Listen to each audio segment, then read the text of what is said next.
여러분 한 주간 안녕하셨습니까?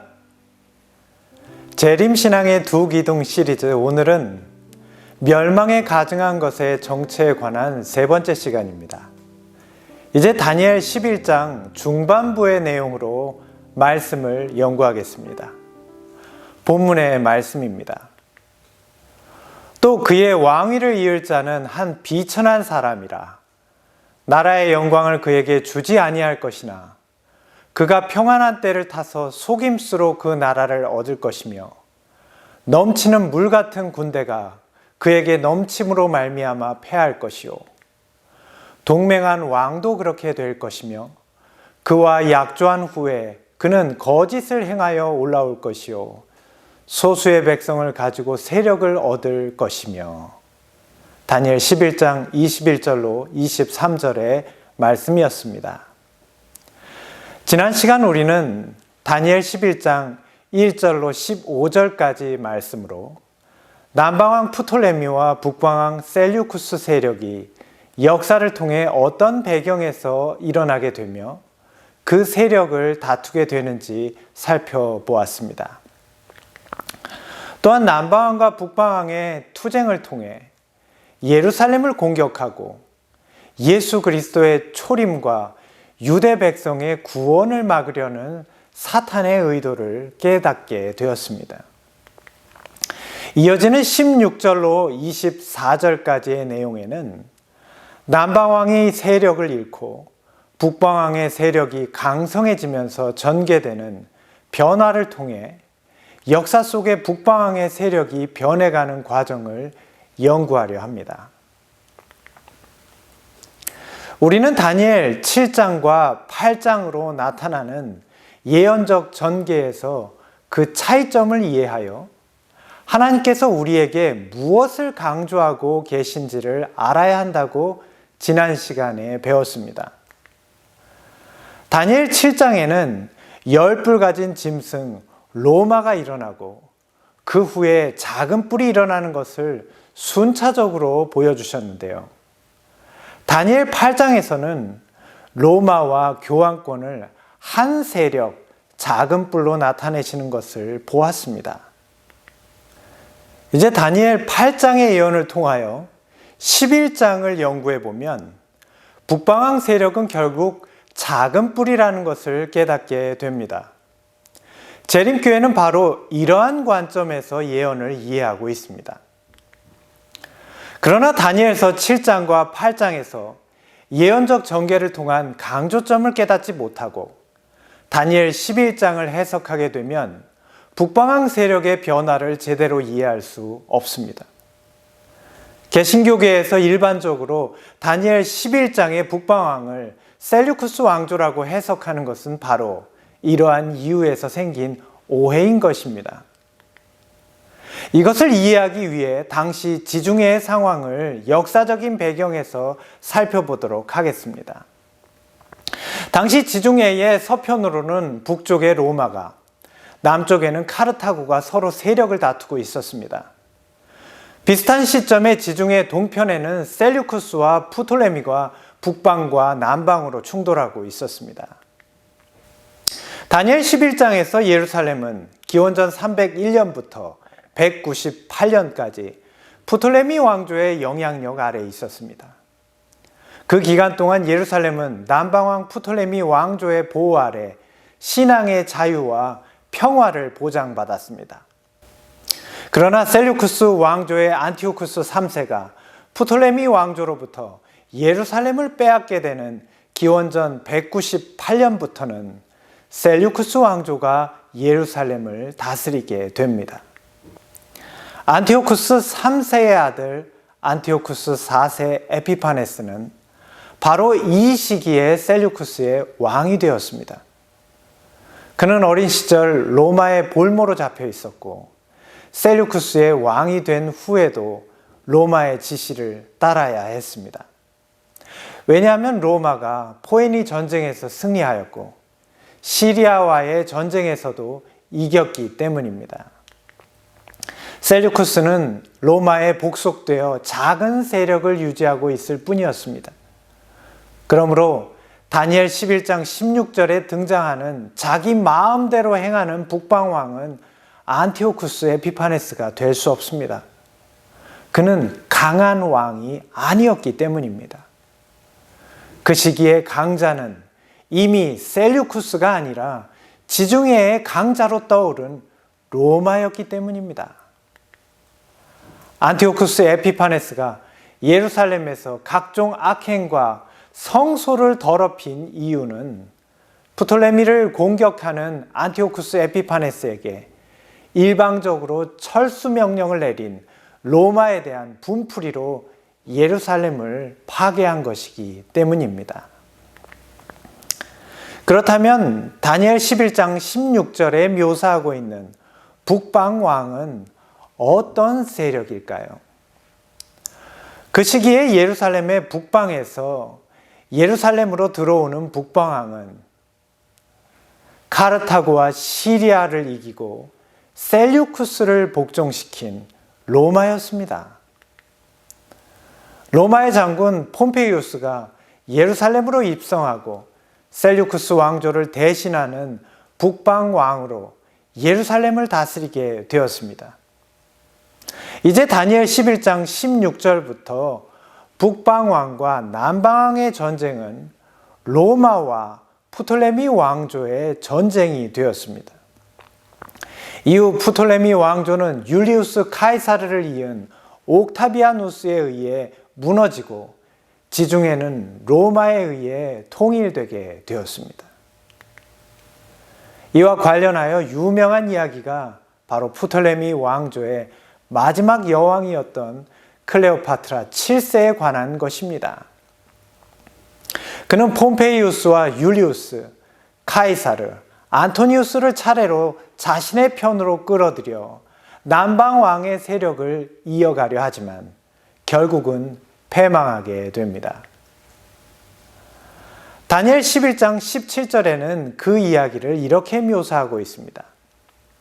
그가 결심하고 전국의 힘을 다하여 이르렀다가 그와 화친할 것이요 또 여자의 딸을 그에게 주어 그의 나라를 망하게 하려 할 것이나 이루지 못하리니 그에게 무익하리라. 이제 북방왕 로마가 지중해를 통일하고 예루살렘을 다스리게 되는데요. 과연 로마는 어떤 나라였을까요? 다니엘 11장 20절에는 북방왕 로마 제국을 묘사하며 토색하는 자라고 표현하고 있습니다. 그 뜻은 압제자라는 뜻입니다. 이것은 로마 제국의 초대 황제였던 아우구스투스의 행적을 통해서도 이해할 수 있습니다. 누가복음 2장에는 그 모습을 이렇게 묘사하고 있습니다. 그때에 가이사 아구스토가 영을 내려 천하로 다 호적하라 하였으니 누가복음 2장 1절의 말씀입니다. 아우구스투스는 로마가 다스리게 된 지중해 전역에 호적령을 내린 것으로 유명합니다. 누가복음 2장에서 초림하실 그리스도께서 베들레헴에 출생하시게 된 예언적 성취가 이를 통해 이루어지는 것은 매우 흥미로운 사건입니다. 로마 제국은 이렇듯 지중해의 모든 나라들을 힘으로 누르고 세금을 수탈합니다. 다니엘 11장의 예언은 로마 제국이 힘으로 약자를 억압해 강탈하는 압제자의 모습을 잘 묘사하고 있습니다. 그렇다면 로마 제국에 대하여 다니엘서는 어떻게 묘사하고 있는지 좀 더 알아보겠습니다. 다니엘 7장의 로마 제국은 10뿔 가진 무서운 짐승으로 묘사되고 있습니다. 넷째 짐승은 무섭고 놀라우며 또 매우 강하며 전의 모든 짐승과 다르고 또 10뿔이 있더라. 로마 제국은 이전 나라들보다 훨씬 강력하고 두려운 세력임을 말하고 있습니다. 우리는 이것을 예루살렘의 운명과 연관지어 유대민족 곧 하나님의 백성의 운명과 연관하여 이해해야 합니다. 로마 제국은 예루살렘을 점령하고 또 파괴하였습니다. 또한 유대 민족을 핍박하고 그리스도인들을 박해하였습니다. 그들은 정말 이전 어떤 제국보다 예루살렘과 하나님의 백성들에게 가혹했던 두려운 존재였습니다. 그런데 넷째 짐승에는 열뿔이 있었습니다. 열뿔은 로마 제국이 후에 분열될 것을 말하고 분열된 후에도 하나님의 백성들을 핍박하는 세력으로 남게 될 것을 보여줍니다. 다니엘 7장은 열불로 분열된 로마에 대하여 이렇게 설명하고 있습니다. 그 열불은 그 나라에서 일어날 열왕이요 그 후에 또 하나가 일어나리니 그는 먼저 있던 자들과 다르고 또 새 왕을 복종시킬 것이며,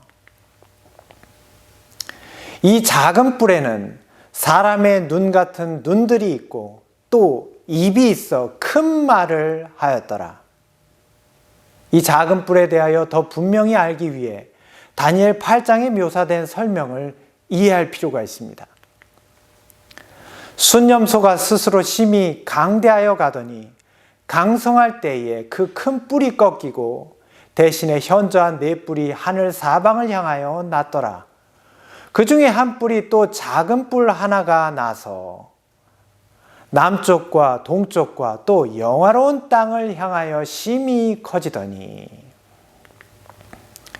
헬라 제국이 네 나라로 분열된 후 다니엘 11장에 등장하는 북방왕 셀류쿠스 왕조가 로마 제국으로 이어지는 것을 묘사한 말씀입니다. 그런데 우리는 다니엘 8장에서 로마 제국과 그 후에 일어나는 작은 뿔을 합쳐 한 세력으로 설명하는 것을 볼 수 있습니다. 예루살렘과 유대 민족 그리고 그리스도와 초대 교회를 핍박했던 로마 제국과 작은 뿔은 시대를 달리할 뿐 같은 세력인 것입니다. 좀 더 세세히 살펴보겠습니다. 로마 제국과 작은 뿔은 지리적으로 같은 곳에 자리하고 있었습니다. 또한 작은 뿔은 그 이름에서 로마를 계승하고 있다는 것을 말합니다. 그러나 그것보다 더 중요한 것은 역사적으로 로마 제국과 작은 뿔이 어떤 일을 했느냐라는 것입니다.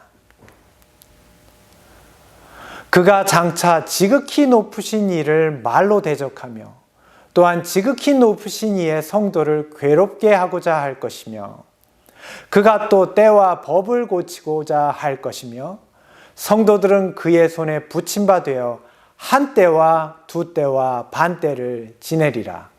다니엘 7장 25절의 말씀입니다. 또 스스로 높아져서 군대의 주제를 대적하며 그에게 매일 드리는 제사를 없애버렸고 그의 성소를 헐었으며 그의 악으로 말미암아 백성이 매일 드리는 제사가 넘긴 바 되었고 그것이 또 진리를 땅에 던지며 자의로 행하여 형통하였더라. 다니엘 8장 11절로 12절의 말씀입니다. 로마 제국과 작은 뿔은 모두 그리스도를 대적하고 하나님의 백성들을 박해하고 괴롭혔던 세력입니다. 그들은 모두 하나님의 율법과 진리를 왜곡하고 참된 예배를 짓밟았던 세력입니다. 그렇다면 이렇듯 로마 제국과 분열된 로마 제국 가운데 일어나게 될 작은 뿔은 어떤 세력일까요? 우리는 여기에서 로마 제국의 분열과 멸망의 시기에 등장하는 로마 교황권을 주목할 수밖에 없습니다. 그런데 로마 제국의 치하에서 이렇게 핍박받던 로마 교회가 어떻게 로마 제국의 공인된 로마 가톨릭 교회로 발전할 수 있었을까요? 우리는 여기에서 이 변화를 주도했던 로마 제국의 황제 콘스탄티누스를 알아보겠습니다. 오늘날 많은 기독교인들은 콘스탄티누스가 하나님의 선택된 인물로서 오늘날의 교회를 있게 하였다고 믿고 있습니다. 그러나 우리는 정말 그러한지 하나님의 말씀을 통해서 이것을 분별하려고 합니다. 오늘날 기독교회와 가톨릭 교회의 형성에 있어서 콘스탄티누스의 역할을 빼놓을 수는 없습니다. 오늘날 기독교회의 주요한 교리들과 신학 이론들과 그리고 주일 제도까지 콘스탄티누스 황제의 영향력으로 생겨난 것은 명백한 사실입니다. 범신론의 나라 로마 제국의 황제였던 그가 이렇듯 기독교를 공인하게 된 이유는 무엇일까요? 정말 많은 기독교인들이 생각하는 것처럼 그는 하나님의 선택된 인물이었을까요? 다니엘 11장 21절로 24절까지의 내용을 통해 우리는 로마 교황권이 로마 제국 가운데 어떤 모습으로 형성되게 되는지 알 수 있습니다. 21절에 보면 그들의 시작은 주목받지 못하는 비천한 세력으로 올라올 것이라는 것을 알 수 있습니다. 그러나 이어지는 말씀에서 그들은 평안한 때를 타고 속임수로 나라를 얻을 것이라고 말합니다. 또 23절에는 그가 기만적인 술수를 통해 작은 세력으로 큰 권세를 누리게 될 것이라고 말합니다. 이 말씀은 콘스탄티누스 황제를 통해 작은 세력인 로마 교황권이 강한 세력으로 변모해가는 과정을 잘 보여주고 있습니다. 이제 교황권이 세력을 얻게 되는 과정을 역사 속에서 구체적으로 살펴보도록 하겠습니다. 로마 제국의 황제 콘스탄티누스가 로마 교황권의 성립에 있어 결정적인 힘을 실어준 사건은 크게 두 가지입니다. 하나는 서기 313년 밀라노 칙령을 내려 기독교를 로마 제국의 국교로 공인한 것입니다. 그리고 다른 한 가지는 로마의 수도를 비잔티움, 곧 콘스탄티노플로 옮긴 것입니다. 이 두 사건의 배경과 원인을 구체적으로 살펴보겠습니다. 로마 제국은 서기 476년에 서로마의 멸망으로 그 운명을 다하기까지 약 500년간 지중해를 다스리는 북방왕으로 군림하였습니다. 그러나 로마 나라가 항상 강대한 세력을 유지했던 것만은 아니었습니다. 로마는 2세기부터 서로마의 멸망 때까지 끊임없는 야만족들의 침략을 받아왔습니다. 이 야만족들은 바로 게르만족을 말합니다. 역사적으로 야만족이라고 부르는 의미는 자국의 문화와 역사를 가지지 못한 무지하고 미개한 민족을 말하는 것입니다.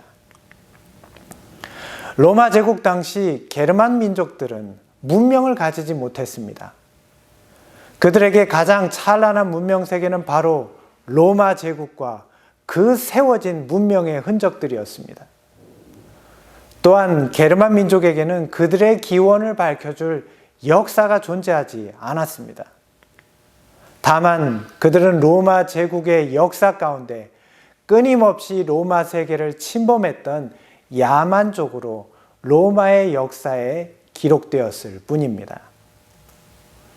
그런데 역사의 아이러니는 이러한 야만족 게르만족에게 북방왕 로마 제국이 무너지게 되는 것입니다.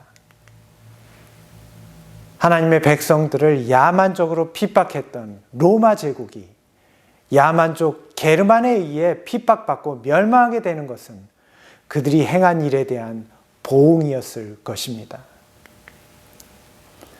로마 제국의 오현제 시대 이후 로마 제국을 향한 이민족의 침입은 더욱 빈번하게 되었습니다. 이후 3세기에 이르러 이러한 혼란과 무정부 상태는 극에 달하게 되고 이민족의 끊임없는 침입과 로마 군대 내로부터의 반란이 끊이지 않으므로 로마 제국은 점점 멸망의 길을 향해 들어서게 됩니다. 3세기 로마 제국에는 수많은 황제들이 세워지고 폐위되었습니다. 그들 대부분은 독살되거나 암살되었습니다. 그 재위 기간이 2년이 채 되지 않을 정도였으니 그 혼란이 얼마나 대단했는지 짐작할 만합니다. 이런 혼란 속에서 로마는 제국을 4등분하여 분할 통치하게 됩니다. 황제가 된 디오클레시아누스는 자신을 포함한 2명의 정제와 2명의 부제로 나누어 제국을 4분할 통치하게 되었는데요. 콘스탄티누스는 그중 한 부제였던 프랑크 지역을 다스리던 클로루스 부제의 아들이었습니다.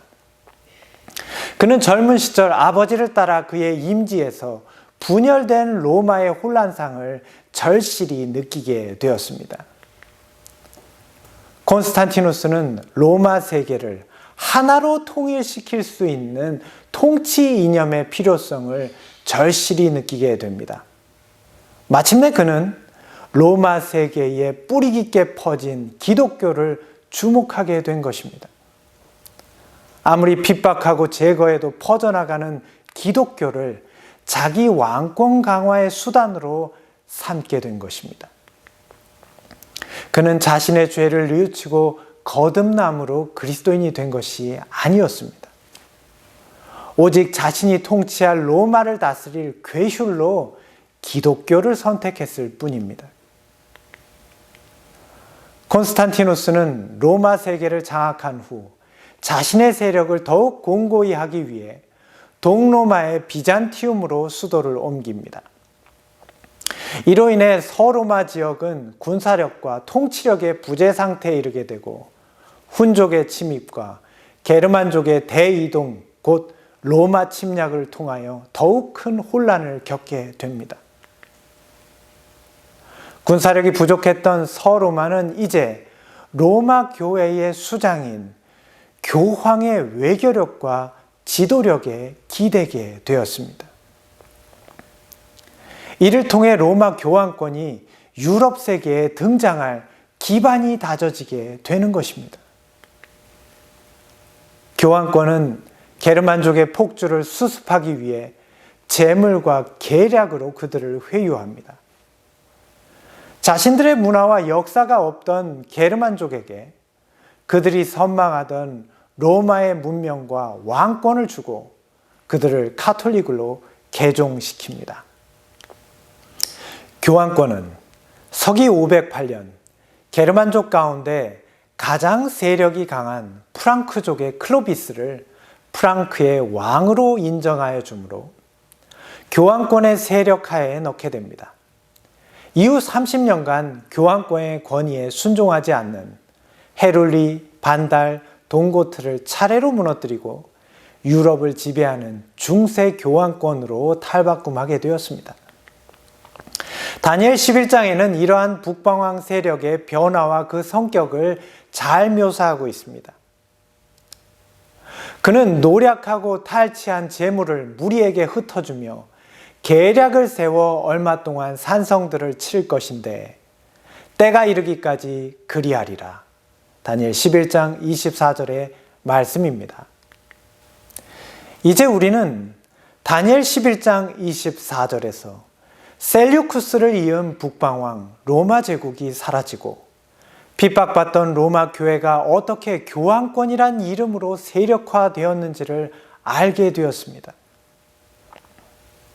콘스탄틴 황제로 인한 기독교의 세속화와 게르만족의 침입을 통해 등장한 교황권은 이후 때가 이르기까지 한 때와 두 때와 반 때 42달 곧 1260년 동안 하나님의 백성들을 핍박하는 북방왕으로 세력을 떨치게 되는 것입니다.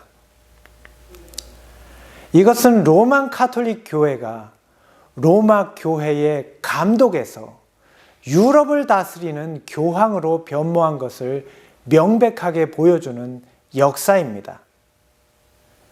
예언은 정말 정확하게 북방왕 로마 제국과 마지막 북방왕인 로마 교황권이 같은 세력임을 보여주고 있습니다. 이후 중세기 동안 유럽의 왕들은 가톨릭 교회와 교황에게 무릎을 꿇고 충성을 맹세하며 왕관을 받았고, 교황권 곧 로마 가톨릭 교회는 왕들을 세우고 폐위시키는 막강한 세력이 되었습니다. 그렇다면 그러한 시대에 하나님의 교회는 어떻게 되었을까요? 교회가 세속 권력과 하나됨으로 교회는 하나님의 백성으로서의 순수성을 잃어버리게 되었습니다. 교황권은 그들의 이름에서 말해주듯이 다른 교회와 세력을 인정하지 않았습니다. 전 세계를 가톨릭 교회의 세력하에 두는 것이 그들의 변함없는 목표였습니다. 북방왕 로마 제국의 세력 아래에서 핍박받던 하나님의 백성들은 로마 가톨릭 교회에 의해 여전히 핍박받고 있었습니다. 로마 교황권은 로마 제국과 마찬가지로 다니엘서 8장과 11장이 예언하고 있는 북방왕임이 분명합니다. 사랑하는 성도 여러분, 우리가 이 예언을 깨달아야 하는 이유는 무엇입니까? 우리는 이 북방왕 로마 교황권이 그 세력을 회복하고 다시 세상에 등장하고 있는 마지막 때를 살아가고 있습니다. 그들은 로마 제정 말기에 전쟁 없이 조용하게 세상에 등장하였습니다. 그러나 제국과 왕들로부터 세력을 얻게 되자 그들은 로마 제국을 이은 북방왕이 되어 종교와 정치를 장악하고 하나님의 백성들을 핍박하였으며, 예수 그리스도와 그 진리를 대적함으로 한때와 두때와 반때로 예언된 1260년 동안 이 땅의 진실한 교회를 핍박하고 성경의 진리를 내던졌습니다. 그 예언적 기간이 맞춰지고 로마 가톨릭 교회는 몰락하였지만 다니엘 11장의 예언대로 이 마지막 때에 다시 등장하게 되는 것입니다. 그들은 작은 세력일 때는 언제나 조용히 역사 속에 등장하지만 그들이 다시 세력을 얻게 될 때 어떠한 모습으로 변하게 될 것인지 우리는 역사와 예언을 통해서 확인할 수 있었습니다. 오늘 말씀을 마치면서 성경의 한 교훈을 우리의 마음에 새기고자 합니다. 누가복음 19장에서 예수님께서는 예루살렘을 향해 입성하고 계셨습니다. 사람들이 보기에 그때는 가장 찬란한 때라고 생각되었을 것입니다. 예수님은 많은 사람들의 칭송을 받으며 예루살렘을 향해 가고 계셨습니다. 그러나 주님께서 걸어가신 그 길은 그들의 생각과는 전혀 다른 길이라는 것을 그들은 깨닫지 못하고 있었습니다.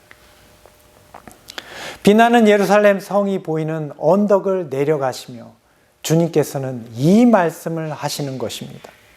그리고 눈물을 흘리셨습니다. 왜일까요? 가까이 오사 성을 보시며 우시며 이르시되 너도 오늘 평화에 관한 일을 알았더라면 좋을 뻔하였거니와 지금 내 눈에 숨겨졌도다.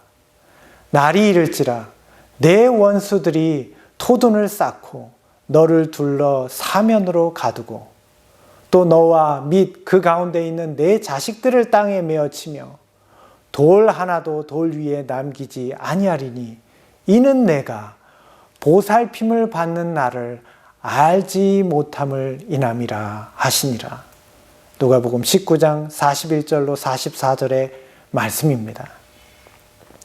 주님께서는 다니엘이 예언했던 북방왕 로마 제국에 의해 완전히 무너지게 될 예루살렘 성을 생각하셨던 것입니다. 그렇다면 예루살렘 성체가 무너지는 것을 슬퍼하신 것일까요? 아닙니다. 주님께서는 예루살렘에 있던 백성들의 운명을 슬퍼하신 것입니다. 그분께서는 멸망받을 운명에 처한 예루살렘의 무수한 백성들을 위하여 우셨다. 곧 그분께서 축복하시고 구원하기 위하여 오신 그 백성들의 무지와 고집 때문이었다. 하나님께서는 지난 천여 년간 유대 민족에게 자비를 베푸시고 구원의 복음을 깨닫도록 예언의 말씀을 그들에게 주셨습니다. 예루살렘은 세상의 어떤 곳보다도 더욱 많은 하나님의 은총을 입었던 곳이었습니다. 그곳은 거룩한 선지자들이 경고의 기별을 전하던 곳이며 제사장들이 향로를 들고 그들을 위해 중보하던 곳이었고 하나님의 어린 양을 상징하는 희생 제물의 피가 드려지던 희생 제단이 있던 곳이었습니다. 만약 그들이 한 국가로서 하나님께 충성을 다했다면 예루살렘은 하나님이 택하신 곳으로 오래도록 남아 있었을 것입니다. 그러나 유대 민족은 그렇게 하지 못했습니다. 그들은 하나님의 은혜를 거절하고 그들의 특권을 남용하고 그들에게 허락된 은혜의 시기를 가볍게 여겼습니다. 그러던 동안 예언된 시간은 신속히 지나가고 말았습니다. 지상의 예루살렘과 유대 민족을 향한 은혜의 시기는 곧 끝나게 되었습니다. 희망과 사유의 시간은 신속히 지나가고 오랫동안 지체되어 온 하나님의 진노의 잔은 거의 찼다. 배교와 반역으로 각 시대를 통하여 쌓아온 저주의 검은 구름이 형벌을 받을 백성 위로 그림자를 드리웠다.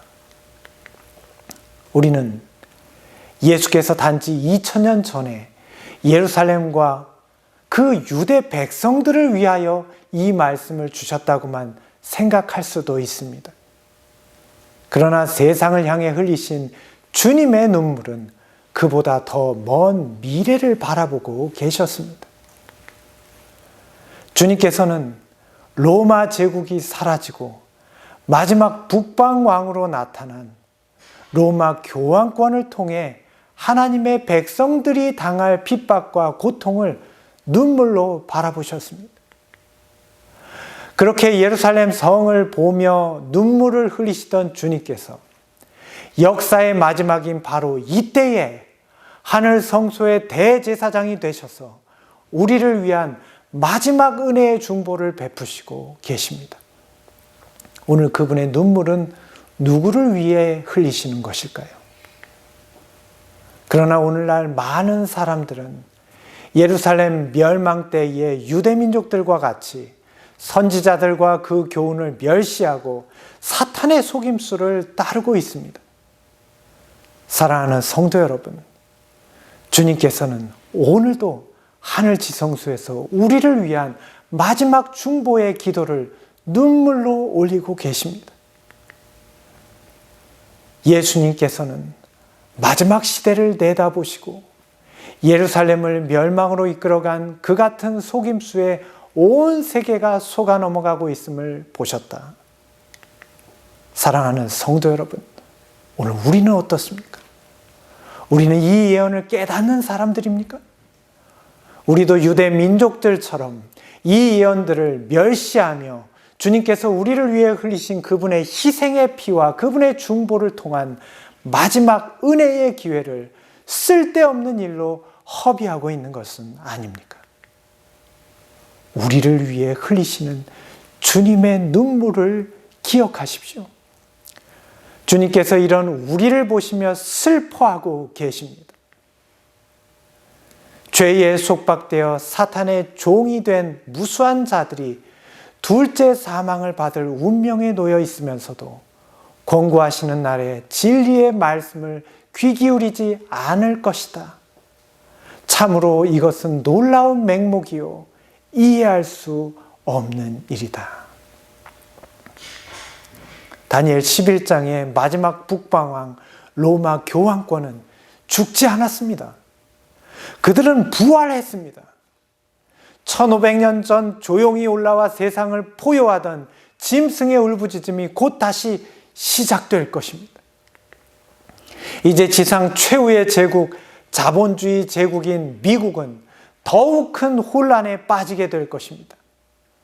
포스트 코로나로 극에 달한 경제 몰락과 정치 혼란과 도덕적 타락에서 미국은 혼란으로 분열된 그들을 다시 하나로 묶어줄 세력을 갈망하게 될 것입니다.